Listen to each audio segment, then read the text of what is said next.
Caros irmãos, caras irmãs, boa tarde a todos, muita paz. Hoje vamos falar sobre família espiritual e família material. Primeiramente, vamos focar a ideia de família espiritual. Família espiritual nada mais é do que um grupo de espíritos que vivem, não necessariamente no plano espiritual, pode ser na Terra também, mas que vivem para um único objetivo: transferir para as pessoas aquilo que eles já conquistaram no campo da evolução. São espíritos que adquiriram a compreensão de que o amor espiritual, o amor sem interesse pessoal, está acima de tudo. Pessoas que dedicam suas vidas ao bem-estar do próximo. E isto não é tão raro quanto se possa imaginar. Uma família espiritual significa um grupo de espíritos vivendo em conjunto, como pai, mãe, filhos ou irmãos, e todos vibrantes com a possibilidade de realizarem suas tarefas, sempre objetivando o bem maior, a liberação das pessoas e nas pessoas das questões meramente materiais. Poderíamos pensar assim: isso é um estágio para poucos. Não, não é não. Existem famílias, existem casais que não colocam as relações pessoais e sexuais em primeiro plano. Vivem até muito bem, plenamente confortáveis, sem a prática sexual, o que denota as qualidades que falamos no início, em que as pessoas, ou os espíritos, melhor dizendo, se agruparam numa família para além das inquietações materiais. Agora, existem as famílias meramente materiais, também composta por um homem, uma mulher e os filhos que venham desse casamento. No caso das famílias materiais, são sempre espíritos envolvidos ainda na depuração de suas almas, na depuração dos débitos adquiridos um para com o outro. Então é muito comum existir a predominância do orgulho. Um acha que é melhor que o outro. Um acha que é mais inteligente que o outro. Um tem mais conhecimento que o outro. O outro deve sempre aceitar a sua ideia.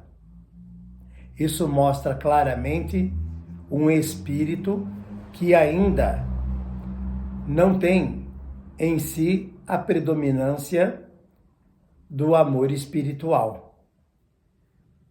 Isso repassa para os filhos. Então cria-se nessa família um ambiente de intolerância. Filhos discutem todos os dias com os pais. Um agride o outro oralmente, muitas vezes fisicamente. Se separam, filhos vão para um lado, pais vão para outro, porque alguém naquele grupo provoca o mal-estar coletivo. Isto, meus irmãos, significa que esses espíritos unidos pelos interesses ou pela predominância dos valores da matéria ainda estão bem distantes da realização dos valores espirituais. Vamos imaginar uma família, todos são falhos, todos somos falhos. E na família, um descobre o segredinho de outro e torna isso público. Ninguém fere ninguém sem ferir a si mesmo. E o que acontece aí? Esse que feriu e que está ferido terá de reencarnar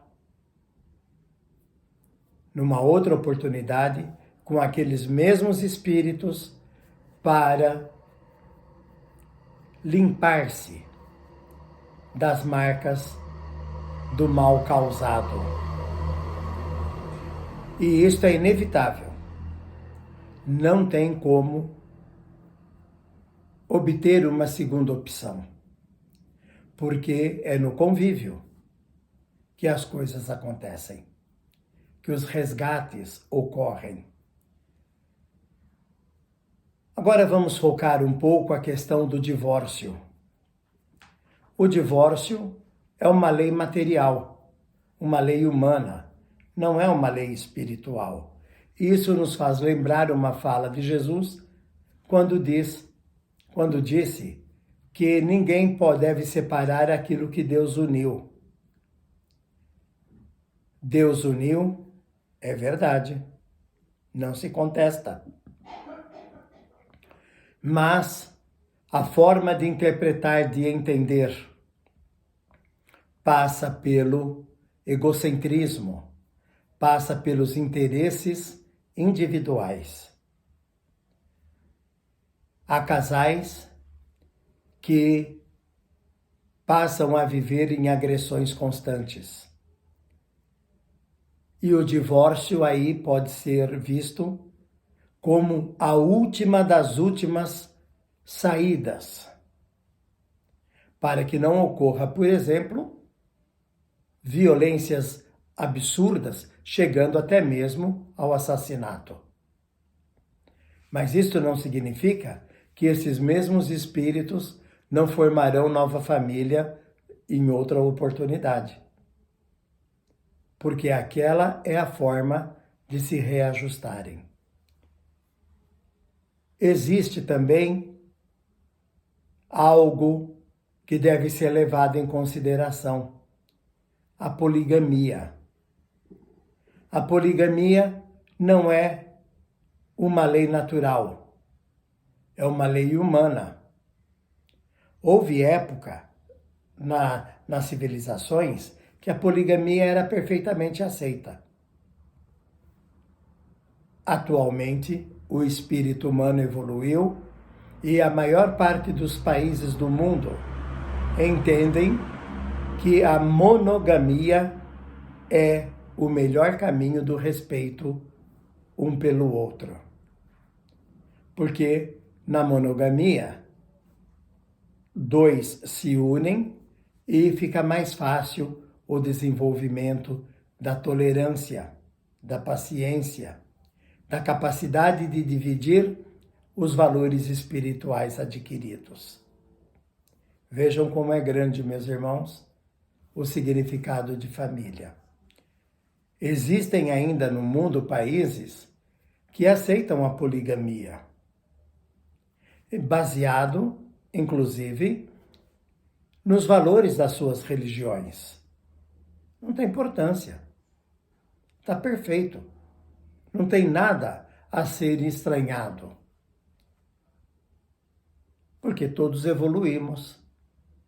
Todos chegaremos à conclusão das coisas que acabamos de dizer, de se tolerar, de se amar e de criar os caminhos para que mais dia menos dia a questão se torne pura, a união se torne pura e simplesmente de valor espiritual. Agora, vejam, é bom lembrarmos, falamos de família espiritual e família material. Na realidade, não existe simplesmente família material, porque aquilo que chamamos de família material trata-se de um grupo de espíritos entrelaçados pelos débitos do passado, pelos desacertos, e a família é o caminho para o acerto. Infelizmente, nesses casos, quase que via de regra, prevalecerão as individualidades. Eu mando e você obedece. Eu quero assim e você não tem que dizer não. Isso é muito comum e é um erro muito grande. Mas certamente, por estarmos em permanente evolução, chegaremos ao momento de dizermos: viveremos para transformarmos os laços espirituais que nos unem no recesso familiar para a coletividade. Meus irmãos, muita paz. Até a semana que vem.